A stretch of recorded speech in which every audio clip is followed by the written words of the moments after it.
right now. There's a couple lines in the poem. The line, "The eyes of future generations are upon us," is widely attributed to a Greta Thunberg speech and is also just traditional indigenous wisdom. And the line, "Where you drill the heart from the earth," is from Andrea Gibson's stunning poem, "What Love Is." I would really recommend checking out their work. So this poem starts with an epigraph from Frederick Douglass. Power concedes nothing without a demand. It never did, and it never will.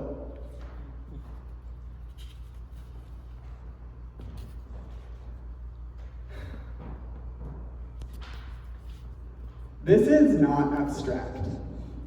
Minerals from Great Salt Lake have been used to make weapons. Water destined for the lake is being diverted for military data centers. Wetlands are being bulldozed for detention centers, imprisoning our neighbors the state has deemed undesirable. The Salt Lake Valley is not separate from the violence happening in Palestine. They both share dying inland seas. Capitalist states are killing them both. US imperialism and the apartheid state of Israel learn techniques from each other, like how the Atlanta Police Department has an exchange program to send cops overseas, train with Israeli fighters, and return equipped with brutal crowd control tactics. A violent colonial project has been killing Great Salt Lake to fuel a different colonial project across the world. Those of us settled in this salty valley are complicit in this harm. In allowing these extractors, detention centers, data centers, and inland ports to continue their siege on the lake in the name of a white supremacist death project, we are prioritizing our personal and very temporary comfort.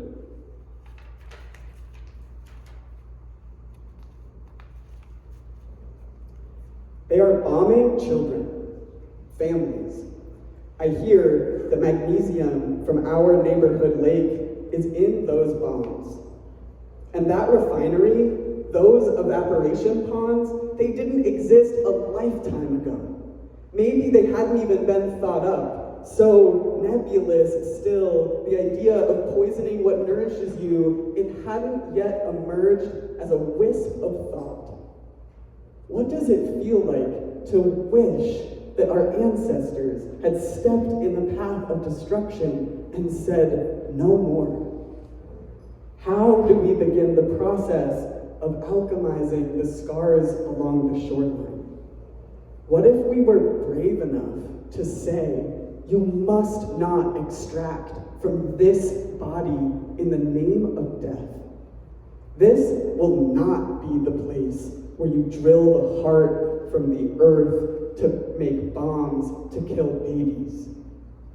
Is it possible that a brief spell of confrontation is worth the end of decades of poisoning? Is no confrontation worth decades more? Why can an entire city cry, stop, while a few suits sit on top of the hill and turn their gaze only to profit from the harm they perpetuate and seemingly refuse to notice? What if we stopped being generous and nice to the corporations run by men who live in houses, who have names and addresses and have made choices and have committed violence? What does it mean to be a lake-facing people who demand a lakeshore free of domination?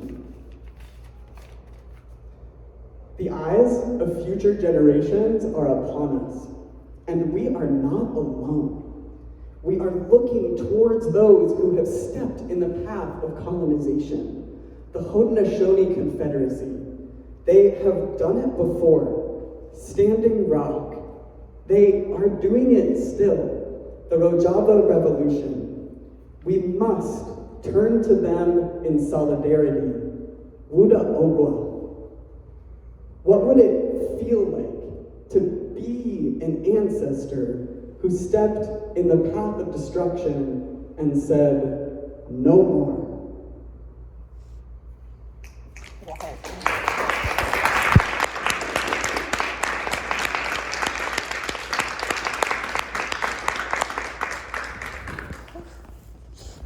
Thanks, everybody.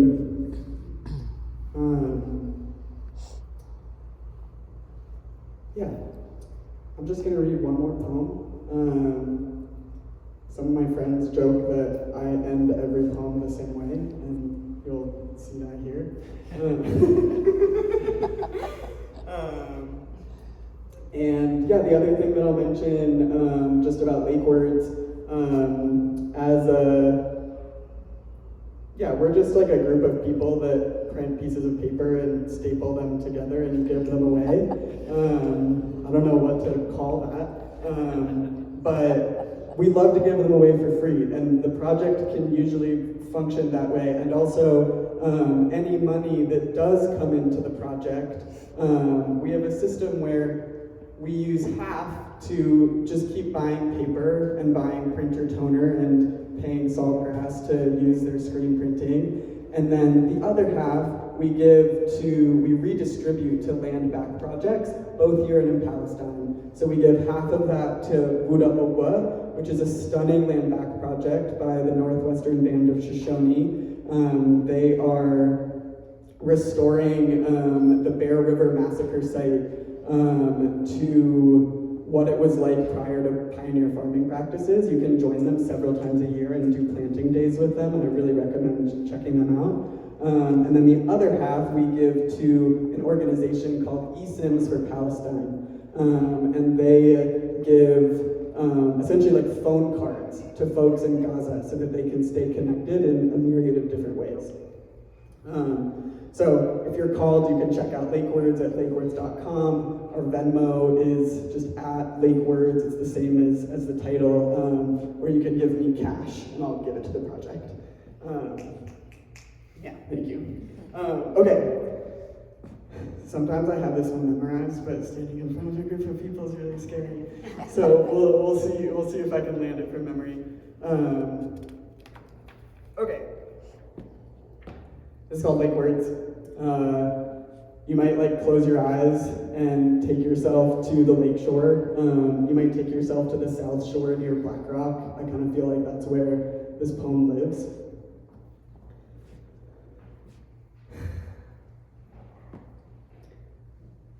I walk on the shore of an ancient sea, my steps crackling the exposed lake bed. I walk across countless bodies, dead microbialites, bleached white, tiny beings. They photosynthesize, provide nourishment, and then turn to rock. Something about biology doing chemistry to become geology. Damn! Some of the first critters to live on Earth's surface. Here they are, laid bare, the receding shoreline exposing them to air and sun like fish out of water. They cannot last long. May we cry our grief and praise. See our tears buoy this great body to swollen shorelines. May this uprising sweep away the dams choking what we know this body needs. May we show up on purpose. May we say, I was wrong. Wash away the apathy, let the causeways drown. May I-80 go underwater forever. Open wide the floodgates. Wash away extractors from the shore. May we never again measure this body by economic value. May we count our blessings by the flaps of wings. And may we be the ancestors who stepped in the path of destruction and said, no more.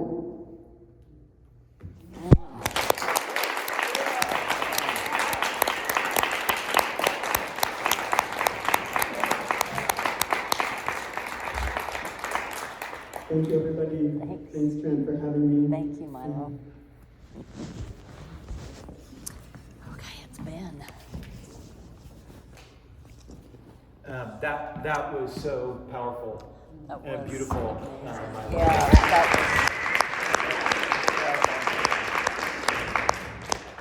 I've been asked to be the boring professor today, which I'm so good at, the boring part. I have PowerPoint slides because after something so beautiful, I thought we needed contrast. This can be very conversational.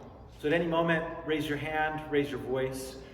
Trent asked me to give an overview of what's going on, not just with Great Salt Lake, but with saline lakes around the world.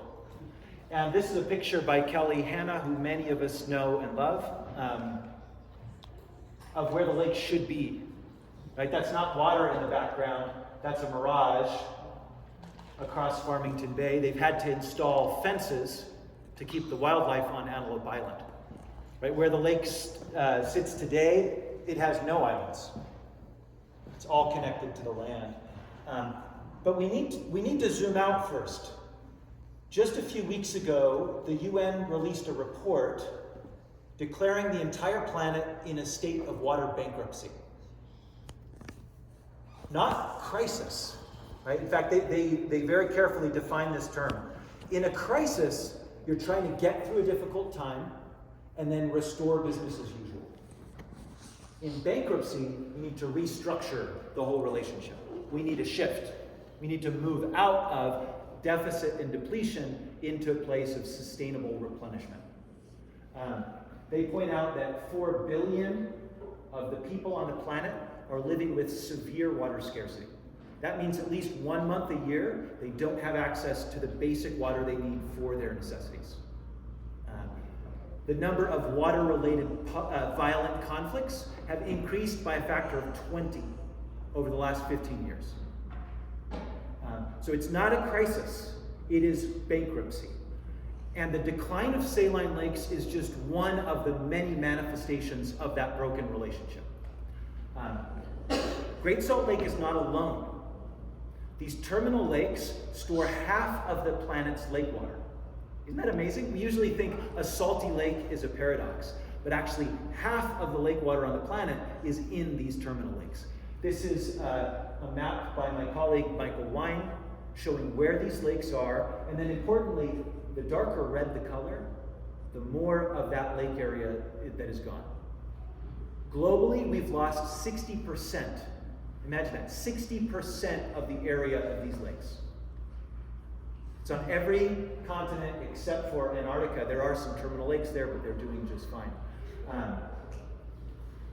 It looks like we got a little bit of a cutoff here. I'll just, it's good. What it cut off was a hydrological equation. So you're welcome. This is the largest saline lake on the planet. Anybody recognize this water body? Not the Aral Sea. It's the Caspian Sea, the largest inland water body on the planet. Maya was like, I knew that, or did you not?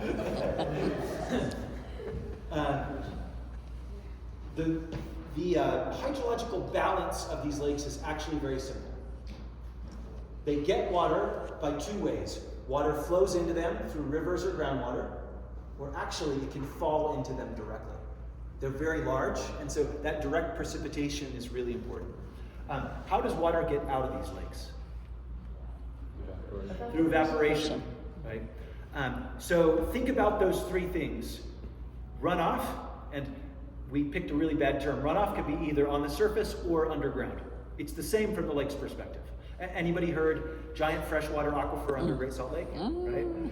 That doesn't actually change anything in the lake's water budget. That water was already flowing to the lake, right? So it's good to know a little bit more about the lake's hydrology, but it's the water flowing in, the water falling in, minus the water flowing out through evaporation. So my question to you is, how have we changed those parameters? Because the decline of saline lakes is not a natural thing. They have existed in some cases for millions of years. In this case, anybody know how old Great Salt Lake is? 15,000?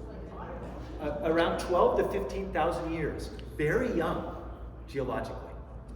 Very, very young. But some of these lakes are very old. So what are we doing? If you think of those three parameters, what are the three parameters that affect the lake's volume? The water flowing in is one. Water flowing in, runoff.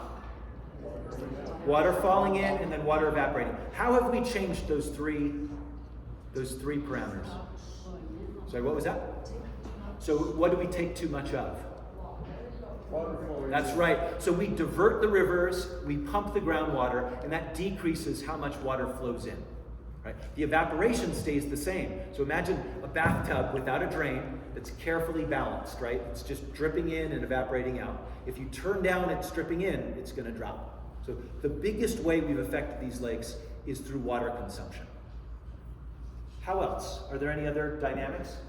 Yeah. So I know that human-driven climate change is also a factor on a lot of these lakes. I think Great Salt Lake much less than others, but because the overall climate is getting hotter, that's affecting it as well. Yeah. So higher evaporation. as the climate has gotten hotter, that can increase the evaporation rate. There's also another way that we affect evaporation.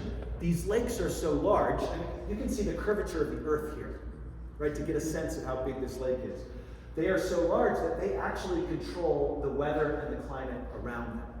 So as the lakes shrink, the temperatures get hotter, not just because of gradual anthropogenic climate change, but because of that loss of evaporation.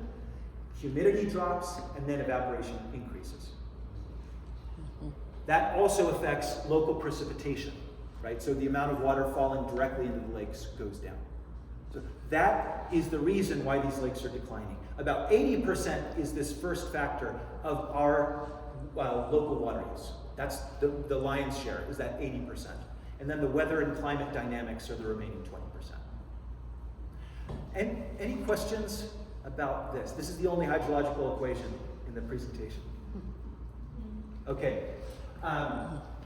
So here are some time series of 3 saline lakes: Lake Urmia in Iran, the Aral Sea, and Lake Popo in Bolivia.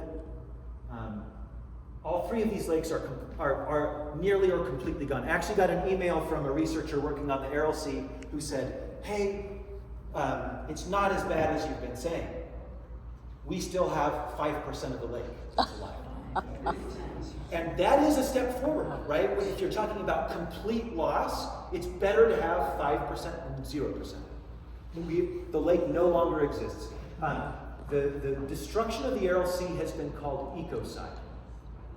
And many of us have been taught that there's a separation between society and the environment. That's not true. That's a myth that we have to dispel, right? When we talk about ecocide, the most important destruction that happened was the loss of human life. Right? 500,000 people permanently relocated. Those who stayed behind, rates of cancer increased by 60%. Birth defects increased by 50%. 75% of those who still are there are now living under the poverty limit. Right? There's no separation between society and environment. Everything that we care about, our children, I love to see, right? Our children, I've got 4 children. For them to be healthy, they need a healthy, clean environment. Right?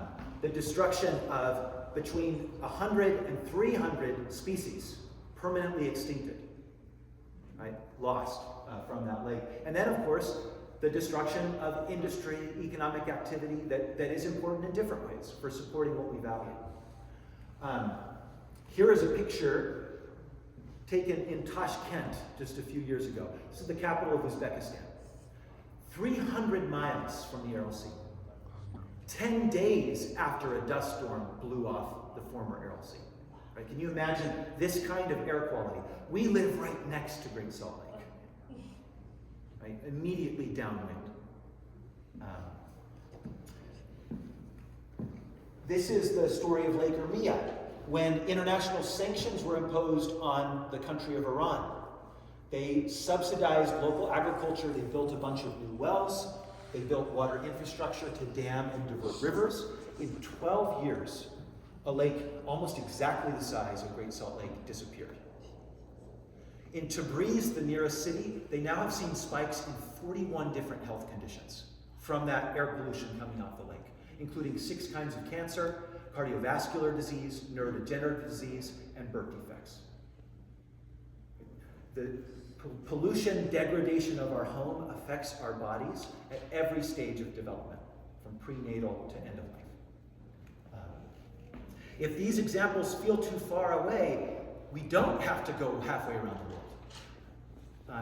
In the state right next to us, in Nevada, in California, throughout the Great Basin, these lakes are in decline as well. Here's a picture from Owens Lake in California. The water diverted. Now the city of Los Angeles has spent $2.5 billion just trying to keep the dust down. Right? This is the reason why Joel Ferry, the head of the DNR, has called the decline of Great Salt Lake an environmental nuclear bomb. It actually looks like a nuclear bomb. The Salton Sea in Southern California, Great Salt Lake is actually no longer the largest saline lake in the Western Hemisphere. Mar Chiquita in Argentina is now bigger than our lake because Great Salt Lake is shrinking so fast. So here, this picture down here, Mar Chiquita, this is a 400-mile-long dust plume coming off the exposed lake bed, depositing salty, toxic dust on the farm fields that are the cause of the lake's decline. Right? So it's decreasing the soil fertility. Another myth that we need to dispel is that Great Salt Lake is a story of farming or the lake. Right? We can only do one or the other. The truth is, if we don't restore the lake, we're not going to be able to farm here. Right? The first industry that is hit is agriculture. That's the industry that requires the most water. We have to have a sustainable relationship with water to continue farming in this region. So, it looks like it got cut off. I'm just going to walk you through this cycle. Right? As the lake declines, you have desertification, less local precipitation. Then you have that dust that's deposited on snow, causes early meltout. That causes harm to health, economic decline, ecological collapse. In the most extreme cases, outmigration, which decreases our ability to marshal the resources to restore the lake. Okay? So this is a spiral that is so far unbroken. We don't have a single example of these 120 saline lakes that are in decline. We don't have a single example of even one that has been restored. And that's what we are called to do. Right? As Milo said, to be the ancestor who says, no, we're not going to do it that way. In the case of Great Salt Lake, it's not as big as the Caspian Sea, but you still can see the curvature of the Earth. I love this picture taken from the International Space Station, because you can see the entire watershed. Utah's greatest lake is actually Utah Lake. Not everybody knows that. But it's right down here. Right? There's Utah Lake. Here's Bear Lake.